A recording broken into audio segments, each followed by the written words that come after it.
afternoon, everyone. David Wright here, and I'm your host of the Disruptive Innovators podcast.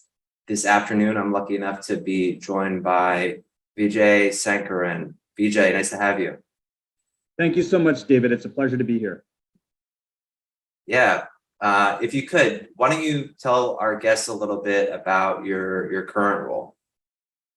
Yeah, so I'm currently the Chief Technology Officer for Johnson Controls. This is a position I've held since May of last year. And I guess I have the distinction of being the first Chief Technology Officer for Johnson Controls. You know, Johnson Controls, as many of you may or may not know, is a 100-plus-year-old industrial buildings company that has gotten into all kinds of different areas like automotive and battery over its 100-year history, but now is exclusively focused, on enabling smart buildings. And Johnson Controls has been really focused around growing its digital capabilities by collecting all of the data from inside the buildings. And so they brought me on board to run their entire software organization, build out their OpenBlue enterprise software platform, which is our smart buildings platform to really power our initiatives around sustainability,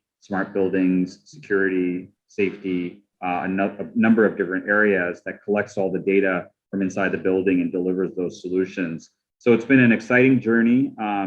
We've done a couple of acquisitions during that time. I've expanded my responsibility now to also include hardware engineering for the company. So it's about a 5,000 plus person organization around the world that I'm extremely proud to lead. That's awesome. Really, I'm excited to learn more about the platform that you guys have been building out. Before we like to start the episode with one piece of actionable advice, though, that you'll look to give our listeners today.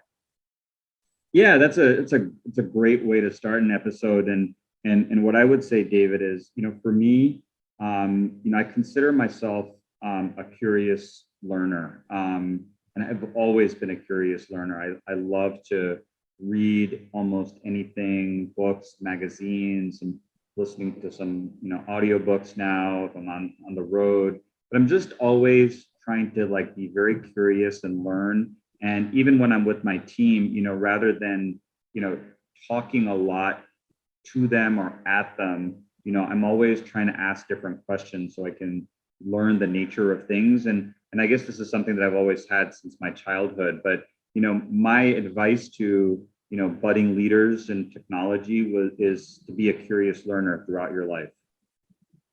I love that. And I mean, that's one of the blessings about being a host of this podcast, is that I get esteemed leaders like yourself to learn from. I've learned so much since launching this podcast that I've actually been able to integrate into, the work that we do with organizations. And so that's great advice. And I think it's a sign of humility too, which I really appreciate in a leader, because clearly you've had an incredible career, and but you rely on your team. Well, so let's learn a little bit more about it. So Vijay, if you could, so where did you start out? How did you get to the point in your career that you're at today? Well, it's been a fun journey. I've always been somebody who's passionate about technology since I was really young. I remember getting my first Apple II back in 1984, and I think, as my parents say, they never saw me again for the next 10 years, because I was in some corner, figuring out how everything worked and running software and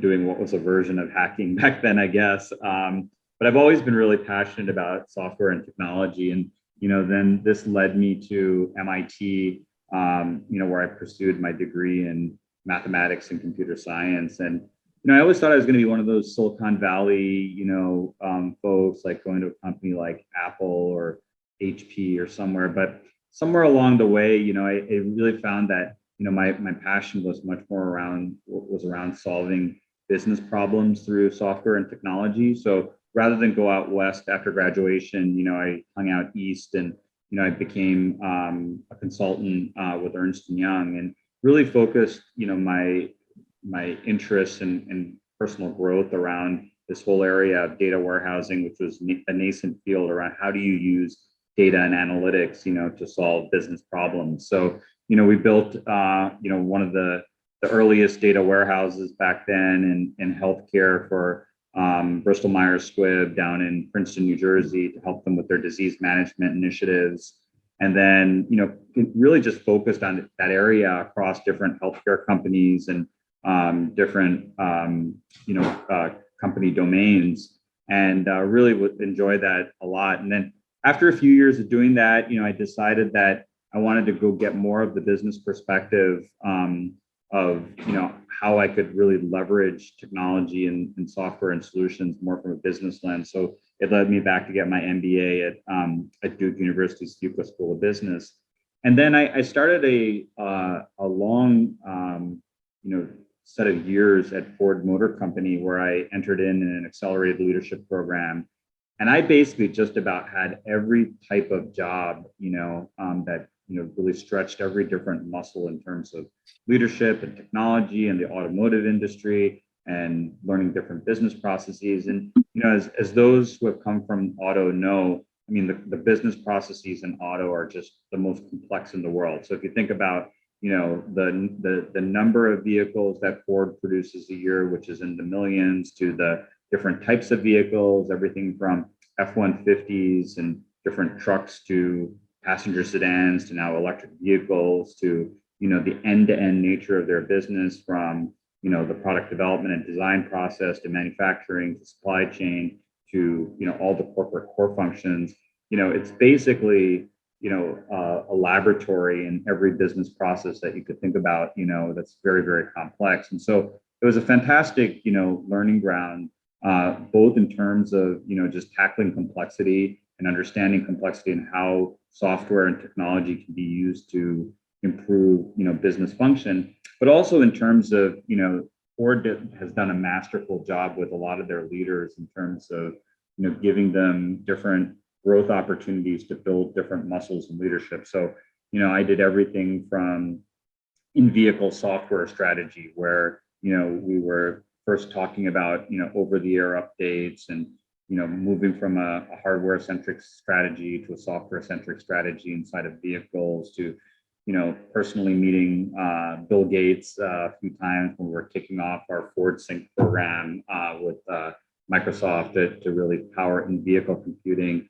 to, driving all of our corporate data centers and really figuring out, how to bring much more efficient scale and operations on a global basis, to then running all of application development across all of the different business domains, including some of the in-vehicle connected services, across the organization. And so, both in terms of tackling various different domains, as well as running an organization from, 25 people all the way up to 5,000 people plus, I cut my teeth, in terms of leadership growth at Ford. And then at that point, I was turning 40, and I guess it's always a chance to take a pause when you turn 40 and figure out what you're doing with the next 10 years of your life. A prior boss of mine who had been at Ford was at TD Ameritrade, which is an online brokerage. And he asked me if I wanted to come on board, learn a new industry, open up a new advanced R&D center in Ann Arbor, which is where I live. And it was a total, shift 180 degrees, which is going from leading a large organization, huge amounts of scale, to being, much more hands-on, being in a different industry, and almost, reinventing myself completely. And, after taking pause and thinking about it for a period of months, I decided to pivot my career and jump into, financial services and fintech, where, software is the product. And so it was a fantastic run. We built out an innovation center here in Ann Arbor, grew that from 0 to 200. It was almost like a little startup. And then, in 2016, I became the head of technology for TD Ameritrade, and just built a world-class team with an awesome culture in the organization, a really highly empowered culture, which is something I really believe strongly in. And we were hitting on all cylinders in the market. We scaled our trading platforms from when I first started, 500,000 trades per day, all the way up to 5 million trades per day by the time I left. So it was, and then we added all kinds of innovation with, robo advisement and, personalization engines and huge use of data and analytics and a new AI practice, all of these functions, that, we built during my time there, which is from 2013 all the way to 2020.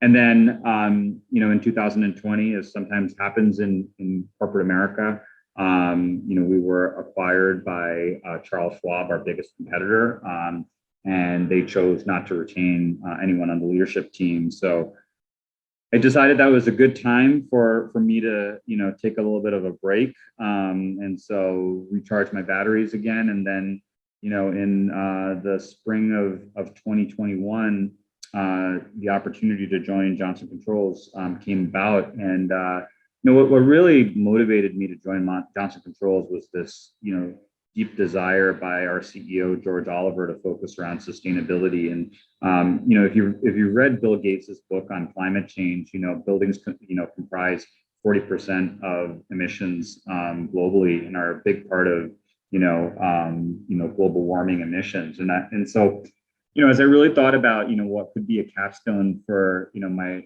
career, as I think about what I wanted to do next, the opportunity to build out an organization and develop solutions that really could tackle climate change and global warming was something that was, just so deeply personal for me. I've always been such a huge proponent of the environment and sustainability.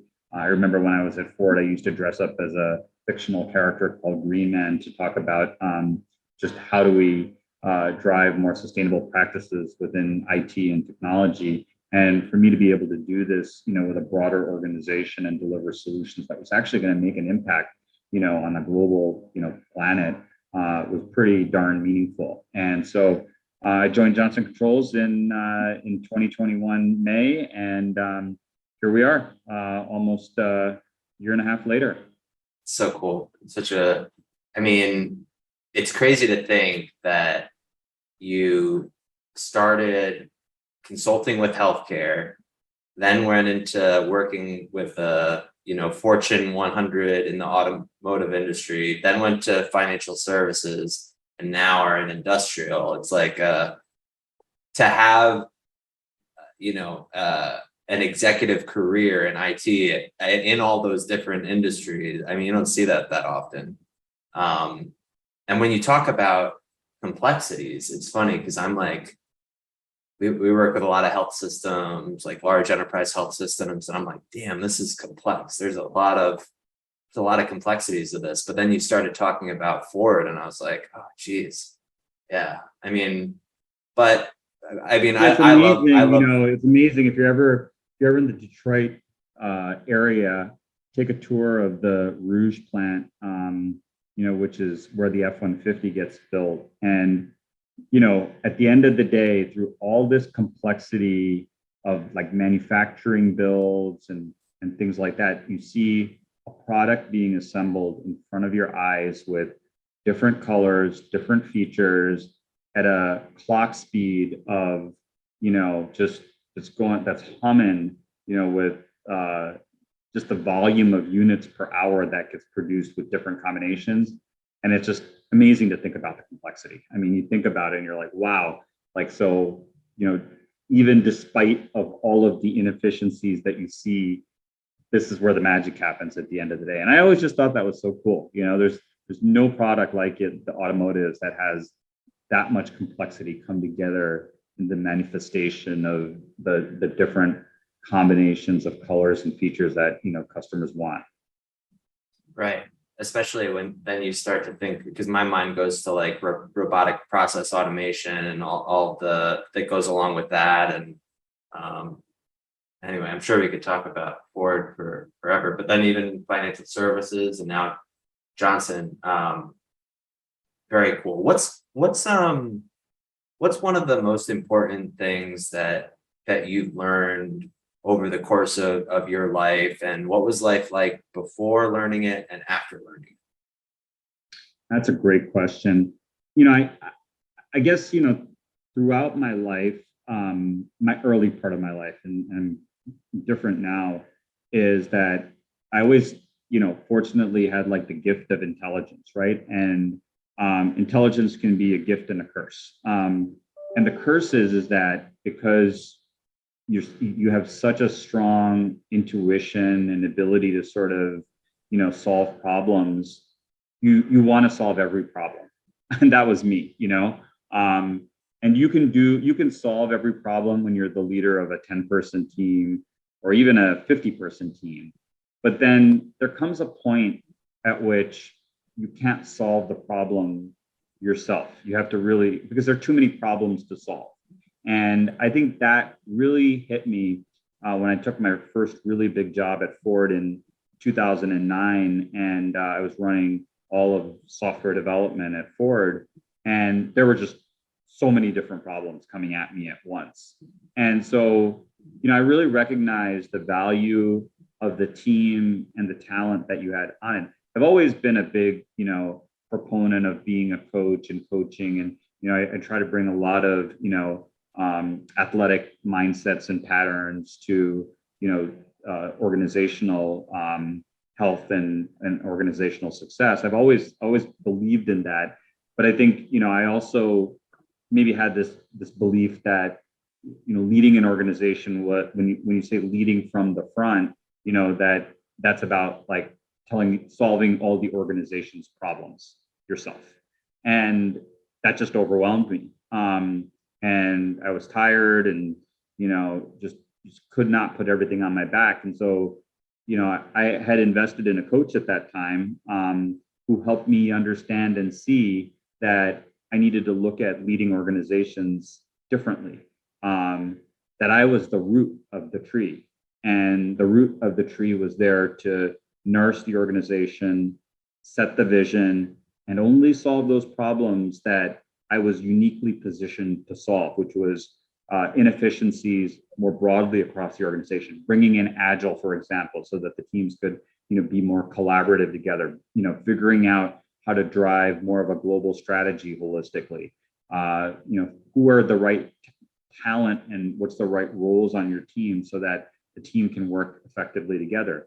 My job shifted from how to solve the problem on an ERP implementation or an order to delivery architecture, to how do I structure and lead the organization and nourish the organization in a way that I'm leveraging my talents to solve those problems that only I uniquely could solve.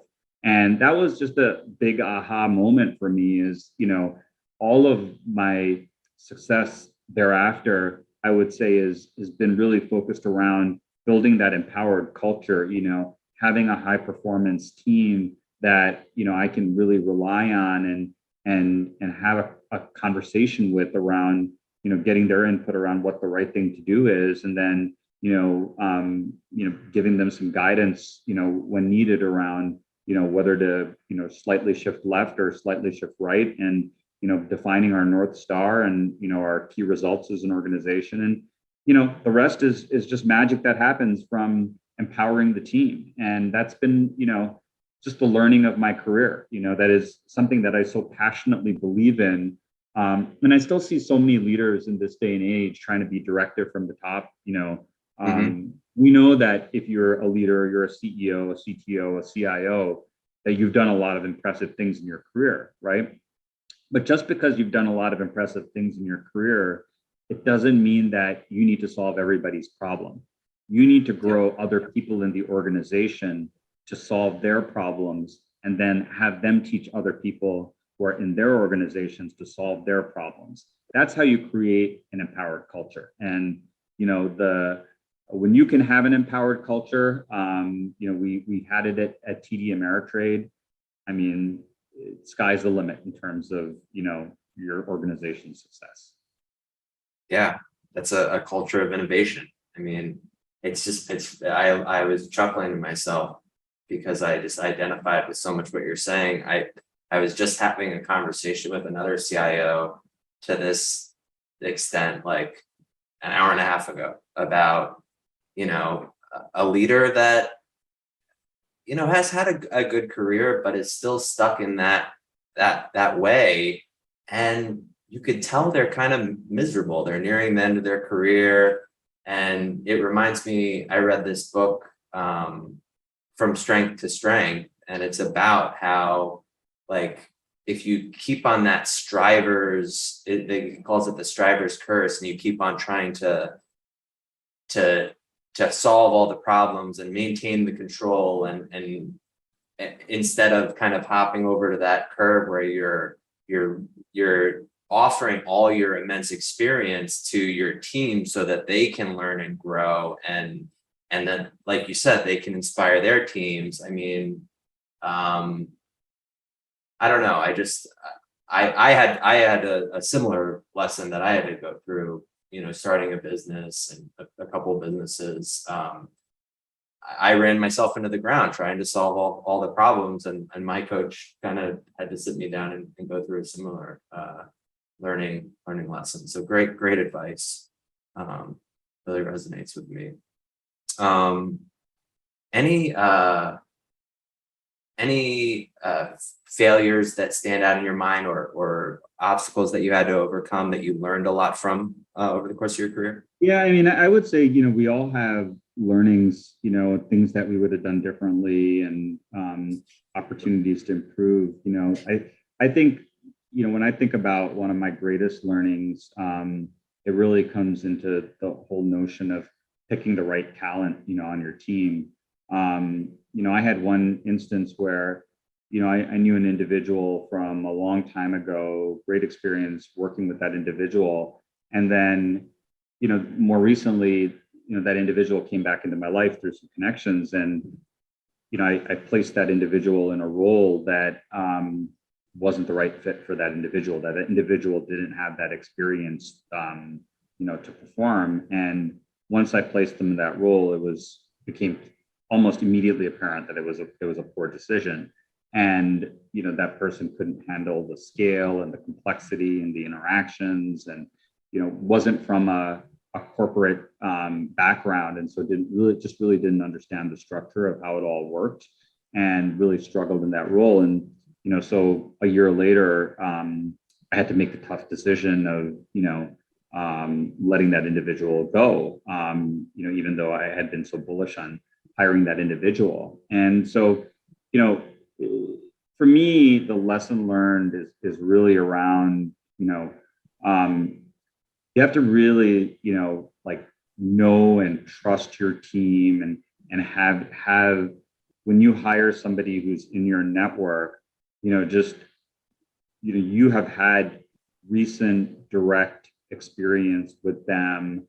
You understand their experiences. You talk to people who have worked with them, peers, colleagues, get as much insight as possible about the person's interaction style. Because ultimately, at the end of the day, you're in the trenches together. And when you're in the trenches together, you got to trust this individual. You got to be able to give feedback to this individual. You got to have that individual be able to sing off of the same song sheet at the end of the day. You have to have that individual be, very open and transparent with you. And you have to have those individuals that share the same cultural belief system. And so I learned that lesson. And, now at Johnson Controls, I'm so fortunate that I have such an amazing team of people that, I've both worked with in the past, as well as, people who, who are in the organization already, but just have an amazing rapport with, because, I can be transparent with them, have that trusting relationship. We can have fun together. We can laugh together. And that's what it's all about at the end of the day, is to have a team of talent, who are like family. And having that team to help you conquer hills ultimately is what it's all about at the end of the day. So talent is so critical, and choosing the right talent is absolutely critical. So, sometimes I wonder if leaders spend enough time on it. Everybody talks about it, but if I look at it, I believe a high priority of my time is spent thinking about talent in the organization. Yeah.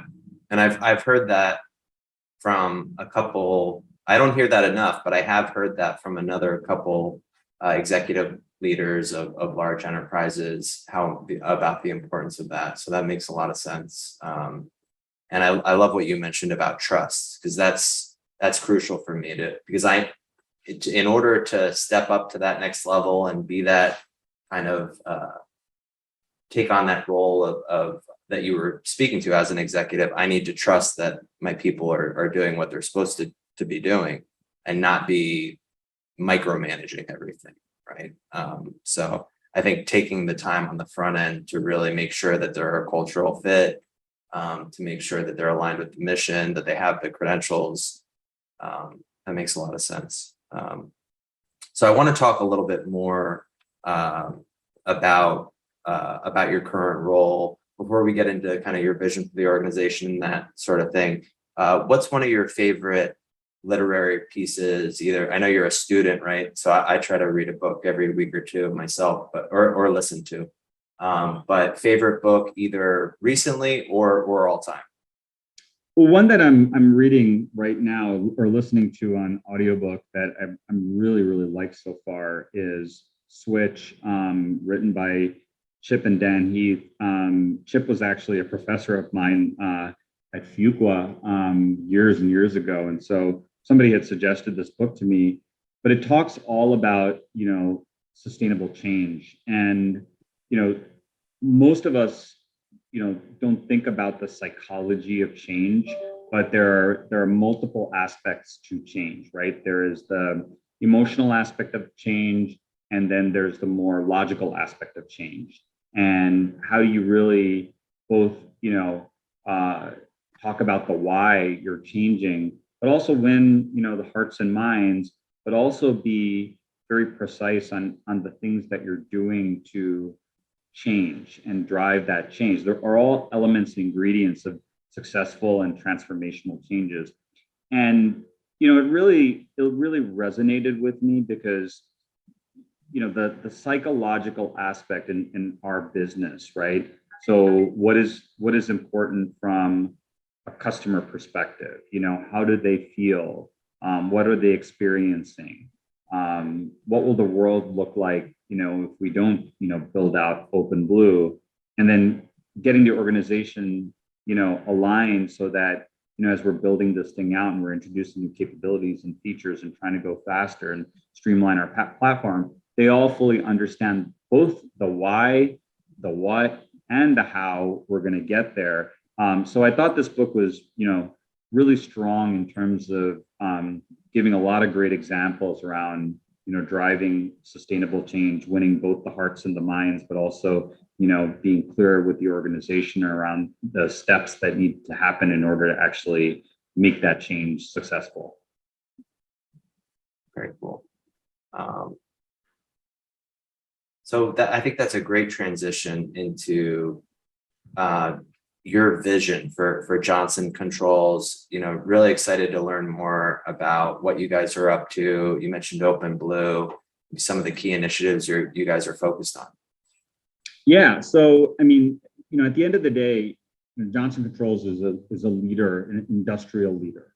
And, I'd like Johnson Controls to transform into being, a digital industrial leader, and the way that, we can do that in the organization is really through building, a highly empowered, agile culture that's, constantly delivering digital solutions that are highly valued, by our customers in terms of tackling problems around energy efficiency, asset health, sustainability, safety, security. So really, how do I take all of that data that's coming from that living ecosystem of the building and give our customers solutions so that they can really better understand how to improve the efficiency, the output, the safety, and the function of their building environment. So ultimately, that's the vision for the organization, is that we have a team that is building out this digital smart buildings platform that delivers on the value proposition of being sustainable, healthy, and really enabling smart campuses. So that's what we want, where we want to get to, and why it's so important, in terms of the future of our planet, as well as the efficiency of our buildings. So and we're going to do it with an awesome team going forward. Some of the ways that we're really going about that change is, I think winning at the edge is incredibly important for OpenBlue. So, if you think about all these different types of devices that are installed in buildings, whether they're cameras or they're fire sprinklers or fire detection or access controls or control systems or HVAC, both from Johnson Controls or non-Johnson Controls, they're all sending data around their function, their performance, their set points can be adjusted. And so, winning at the edge and having a leading edge solution that, basically integrates all this data and connects to all these points in a seamless way. And then you can transmit that data securely up into the cloud to be able to do different kinds of analytics is so critical for us. And so this past year, we did 2 acquisitions.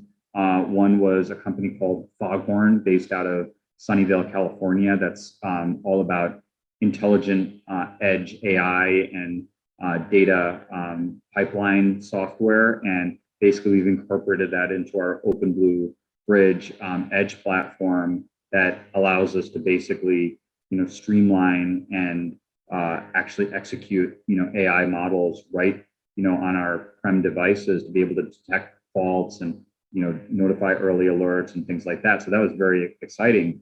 And then, as customers have become more and more sensitive to, the vulnerability of assets inside their building through, potential cyber hacks, we acquired another company called Tempered Networks. And Tempered Networks is an edge to cloud security platform that basically allows for easily configurable, highly encrypted, secure traffic from edge to cloud. And for us, that's perfect because we have, technicians who want to be able to access on-site assets to triage it. We have remote operations center that do a lot of the monitoring for building faults remotely from a centralized location. And in order to be able to do it that securely, you need to have that secure connection from edge to cloud. So we bought Tempered Networks, and we've integrated that into our platform as well. And what's also been really cool is that these 2 acquisitions have infused us with a different talent pool, one in Seattle and one in Sunnyvale, and a startup team in India. So, having that additional talent in the organization really allows us to evolve our culture, really think about things differently. So, that's been huge for us. Other pieces of the strategy that are so important are AI. We have, an AI team that's constantly thinking about how the data can be used to improve building health. So, for example, we launched an AI optimization model that we built in partnership with MIT, where there's a study that's been done that if you ventilate a crowded space more heavily, the reduction in pathogen transmission, especially in the world of COVID, is significant. And so, but you don't have to do that all the time. You don't need to do that when the space is empty. So there's a trade-off between energy efficiency and ventilation. And you can do that through AI. And so we've actually built an AI model that holistically looks at the different variables in the space and can give building operator a recommendation on how to optimize the variable blowers in the space, with the energy output and the ventilation that's needed to prevent pathogen spread, especially if our sensors are telling us there's a large group in the space. So that kind of stuff That's cool. is very, very cool as we go forward. So I would say those are two pieces. And then the third one is, what we're doing with our digital twin. So if you think about other industries, where you look at, a digital replica of an asset, whether that's like machinery or inside of a vehicle, digital twins have been so prevalent in other industries, but never in buildings. And now we've delivered an operational digital twin, for our buildings that basically, can ingest the data and the building information files, and then we can utilize all of that to basically let remote operators navigate the buildings remotely. That is an exact digital replica. And so that's pretty cool, when you think about, all those capabilities that, we've put in place between winning at the edge, the AI models in the cloud, and then, the digital twin that we're rapidly evolving. That's cool. Is that VR, or is that it's a virtual representation? It is a total virtual representation. So, if you saw some of our demos, you can actually, scroll and navigate the space and all these kinds of things. And you can actually overlay faults on top of it to see which, fire alarm might be going off, or if there's a door open.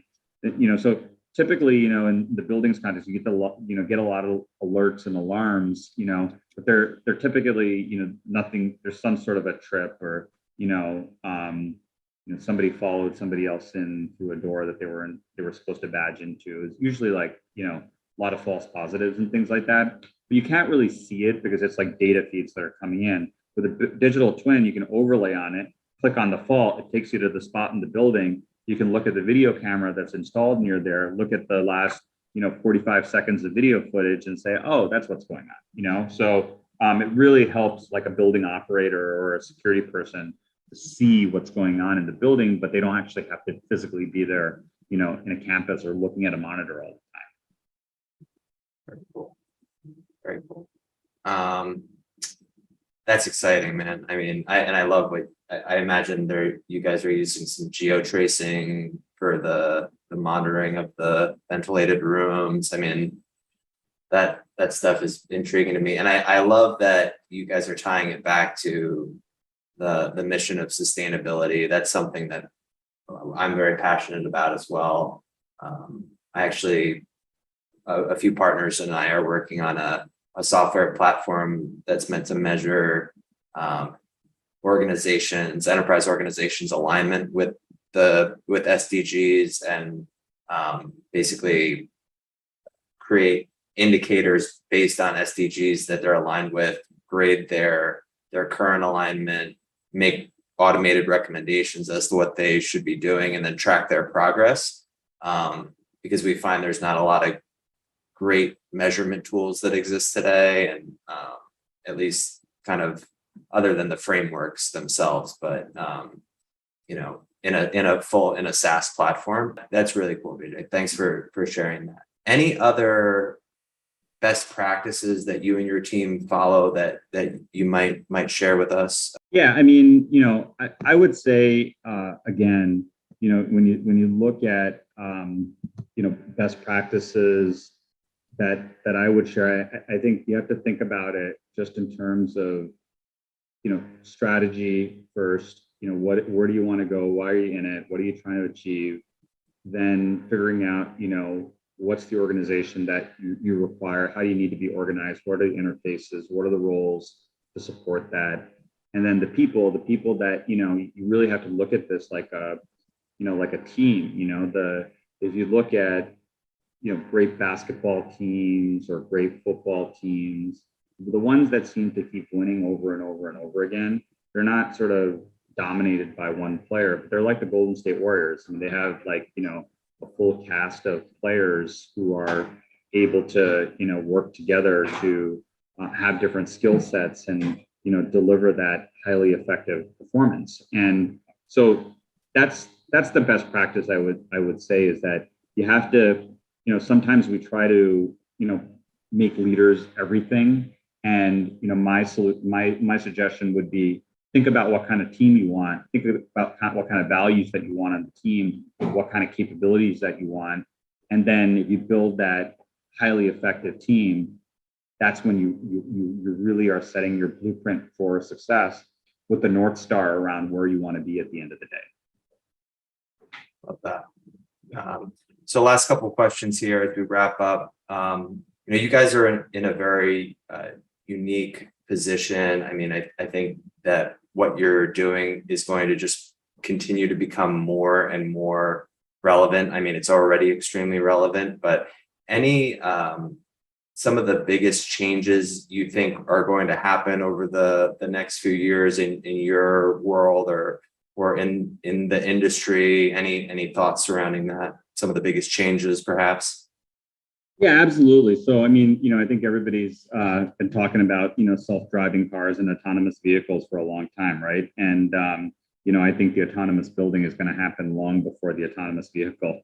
But I do think that, just aside, I do think that, what's going to happen over the next 5 to 10 years is that digital really becomes the norm in buildings around, much more autonomously managing the building's functions around, the health of the buildings, the self-healing of the buildings, the understanding where buildings aren't functioning effectively, how to optimize settings in a building to power sustainability, and then just driving for efficiency in the buildings.